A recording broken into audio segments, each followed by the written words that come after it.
and they're without power and on backup radios, but they're still holding on as best they can. They say they won't be able to go out and survey any damage until the worst of this storm clearly has passed by.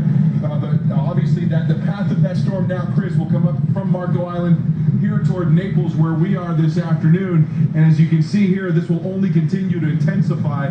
By far the worst and strongest gusts that we've seen here throughout the day, and for the next several hours it will continue to be like this. We also noticed that water along some of the Gulf Shore Drive along the western edge of the city. This is an area that is under a mandatory evacuation.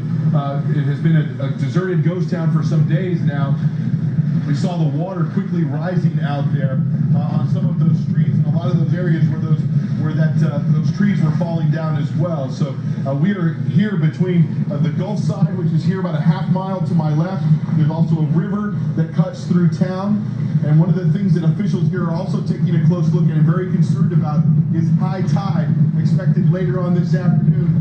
That high tide in combination with this storm pushing the water up, that could cause serious concern for this storm surge here in this area that's expected to reach 10 to 15 feet.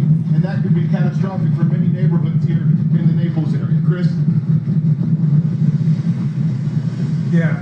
Hey, Ed, hold on one second. Dave, do me a favor. Open up and sneak out with the camera a little bit. We want to be careful with our camera because once they get wet, they're done. But we're going to have to venture out from that protected area a little bit just so they see what I'm doing. Why am I looking around?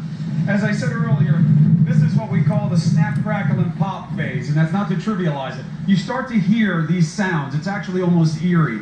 And you start looking around to assess which trees are these? Which structures are they? Where's this bang coming from? Where's that transformer? So you know what to shelter yourself from. So just you get, that's why I'm looking around. The task for Ed and for me is to assess what the duration of this storm is going to mean. These trees have been getting battered. We've been seeing these storm shutters start to flail, start to move more and more. So it's not just about the intensity, but it's about the duration.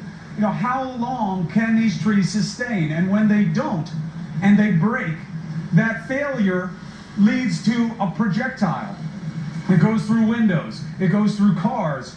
God forbid there are any people around. We have not seen that to be the case, but you know what would happen if you get hit by anything like that. So that's why Ed is on ground level. I'm up here for us to assess what is happening here, because this has been hours of this. And if we can bring Chad back, Ed, sneak inside for a second, get yourself out of this.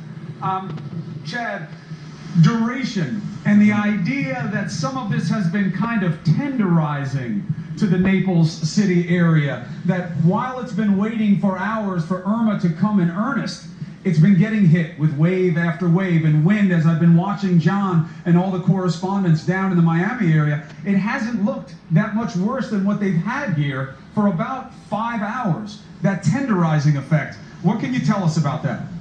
Right, very typical of a hurricane when we talk about a category.